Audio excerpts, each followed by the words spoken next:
ഈ മതത്തെയാണ് നമ്മൾ അറിയേണ്ടത്, നമ്മൾ പഠിക്കേണ്ടത്, നമ്മൾ വിലയിരുത്തേണ്ടത്. യഥാർത്ഥത്തിൽ പലപ്പോഴും മതത്തെക്കുറിച്ചുള്ള വ്യത്യസ്തങ്ങളായ വീക്ഷണങ്ങളും ആശയങ്ങളെല്ലാം നമുക്കിടയിൽ ചർച്ച ചെയ്യപ്പെടുമ്പോൾ മതം എന്ത് എന്ന് വസ്തുനിഷ്ഠമായി കേൾക്കാനും അറിയാനും മനസ്സിലാക്കുവാനുമുള്ള സന്മനസ് നമുക്കുണ്ടാകേണ്ടതുണ്ട്. എത്രത്തോളം എന്നാൽ പലപ്പോഴും ഇന്ന് മതത്തെക്കുറിച്ച് പലർക്കും വികലവും വികൃതവുമായ ചിന്തകളും ആശയങ്ങളുമാണ് ഇന്നത്തെ പൊതുസമൂഹത്തെ സ്വാധീനിക്കുന്നത് എങ്കിൽ മതത്തെ എവിടെ നിന്ന് പഠിക്കണമെന്ന മർമ്മപ്രസക്തമായ ചിന്തയെ വളരെ ശ്രദ്ധയോടെ ഗൗരവത്തോടെ നമ്മൾ നോക്കിക്കാണേണ്ടതുണ്ട്. ലോകത്ത് നിരവധി അനവധി മതങ്ങളുണ്ട്.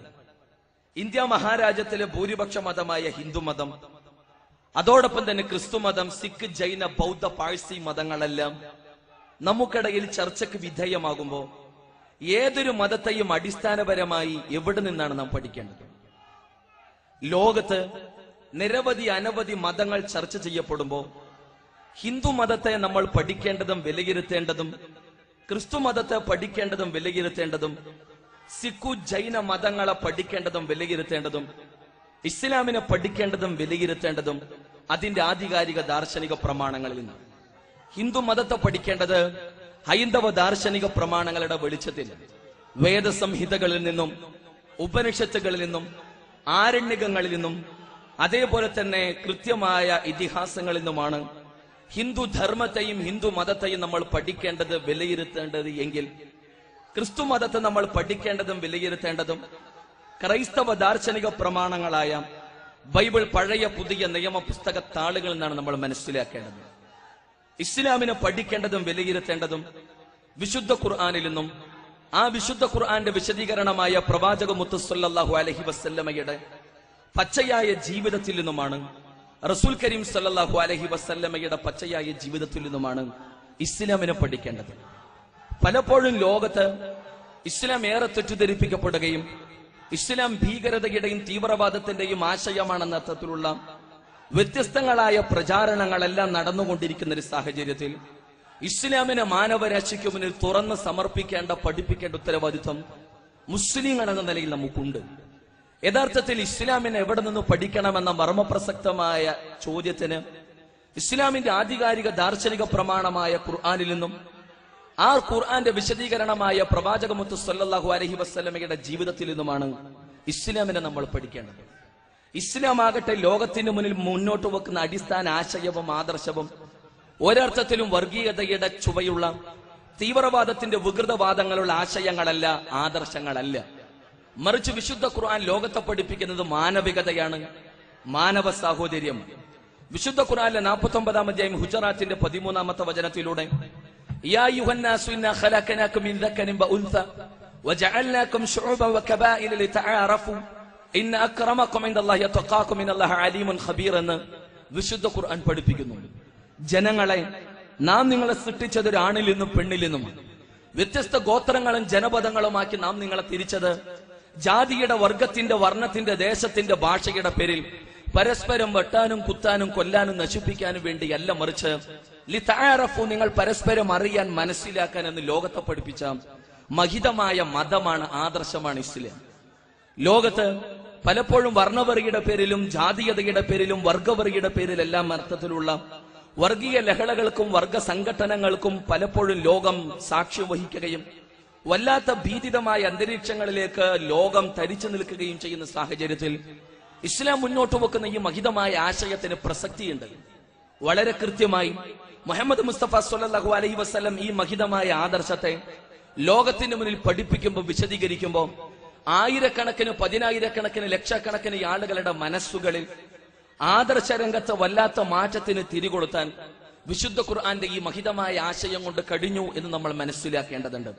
അഥവാ എല്ലാ അർത്ഥത്തിലും ആദമിന്റെ മക്കളാണ് സകല മനുഷ്യരുമെന്നും അവർ പരസ്പരം ഏകോദര സഹോദരങ്ങളാണ് എന്നും മനുഷ്യ ശരീരത്തിൽ ഒഴുകുന്ന രക്തത്തിന് നിറമൊന്നാണെന്നും ആദി പിതാവിന്റെയും ആദിമാതാവിന്റെയും മക്കൾ തലമുറയാണ് ലോകത്തിലെ മുഴുവൻ മനുഷ്യരുമെന്നുള്ള മഹിതമായ ആശയത്തെ, ആദർശത്തെ മുന്നോട്ട് വെക്കുകയാണ് ഇസ്ലാം. ഈ മഹിതമായ ആശയത്തെ, ആദർശത്തെ നെഞ്ചിലേറ്റുന്ന ഒരു മുസ്ലിമിന് എങ്ങനെയാണ് ഹൈന്ദവ സഹോദരന്റെ കഴുത്തെറുക്കാനാവുക? എങ്ങനെയാണ് ഒരു ക്രൈസ്തവ സഹോദരന്റെ നെഞ്ചകം പിളർക്കാനാവുക? ഒരിക്കലുമില്ല. ബാന്ധവ മാനവ സർവേ സ്വദേശ ഭുവനത്രയം എന്ന ഹൈന്ദവ ദാർശനിക പ്രമാണങ്ങളിൽ ആഴത്തിൽ അറിവുള്ള പ്രമുഖരായ ഋഷിവര്യന്മാർ ഭാരതീയരെ പഠിപ്പിച്ചത് സകല മനുഷ്യരും ബന്ധുക്കളാണ്, അവരുടെ സ്വദേശമാണ് ഭൂമി എന്ന ആശയമാണ്. ഈ ആശയത്തെ ആദർശത്തെ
സഹോദരങ്ങൾ, നാം പറഞ്ഞു വന്നത് സട്ടാവിന്റെ മാർഗദർശനം അനിവാര്യമാണ്. മനുഷ്യനും മനുഷ്യനാകണം.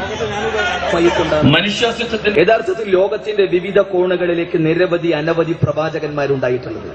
ആ പ്രവാചകന്മാരെല്ലാം ലോകത്തിന്റെ വിവിധ കോണുകളിലേക്ക് കടന്നു വന്ന് സട്ടാവിനെ പരിചയപ്പെടുത്തുകയും സട്ടാവിൽ നിന്നുള്ള ശരിയായ മാർഗദർശനത്തെ ലോകത്തിന് വിശദീകരിച്ച് നൽകുകയും ചെയ്തു. ആദം നബി അലൈഹിസ്സലാത്തു വസ്സലാം മുതൽ മുഹമ്മദ് മുസ്തഫ സല്ലല്ലാഹു അലൈഹി വസല്ലം വരെ നീണ്ടു നിൽക്കുന്ന മുഴുവൻ പ്രവാചകന്മാരും ലോകത്തെ പഠിപ്പിച്ചത് ഈ സൃഷ്ടി മഹാപ്രപഞ്ചത്തിന് നാഥനുണ്ട് എന്ന ആദർശമായിരുന്നു. വിശുദ്ധ ഖുർആൻ ആവർത്തിച്ചാവർത്തിച്ച് ലോകത്തെ പഠിപ്പിക്കുന്നതും ഈ മഹിതമായ ആശയമാണ്. വിശുദ്ധ ഖുർആനിൽ 2-ാം സൂറത്ത് ബഖറയിലെ 21-ാമത്തെ വചനത്തിലൂടെ ഈ സൃഷ്ടി മഹാപ്രപഞ്ചത്തിന്റെ ഈ സൃഷ്ടി മഹാപ്രപഞ്ചത്തിന്റെ നാഥനെ മാത്രം ആരാധിക്കണമെന്ന് പഠിപ്പിക്കുമ്പോൾ ഈ സൃഷ്ടി മഹാപ്രപഞ്ചത്തെ കുറിച്ചുള്ള തുറന്ന പഠനവും മനസ്സുമായി സമീപിക്കുന്നു നമ്മളെങ്കിൽ ഒരിക്കലും ഈ അത്ഭുത പ്രതിഭാസങ്ങൾക്ക് പിന്നിൽ ഒരു ശക്തിയില്ല എന്ന് പറഞ്ഞ് നിഷേധിച്ച് തള്ളാനാവില്ല നമുക്ക്. അതുകൊണ്ടാണ് വിശുദ്ധ ഖുർആൻ أفلا ينظرون إلى الإبل كيف خلقت وإلى السماء كيف رفعت وإلى الجبال كيف نصبت وإلى الأرض كيف سطحت. ഉപരിലോകത്തെക്കുറിച്ച്, ഭൂമിയെക്കുറിച്ച്, ഒട്ടകത്തെക്കുറിച്ച്, പർവ്വതങ്ങളെക്കുറിച്ച് പഠിക്കുവാനും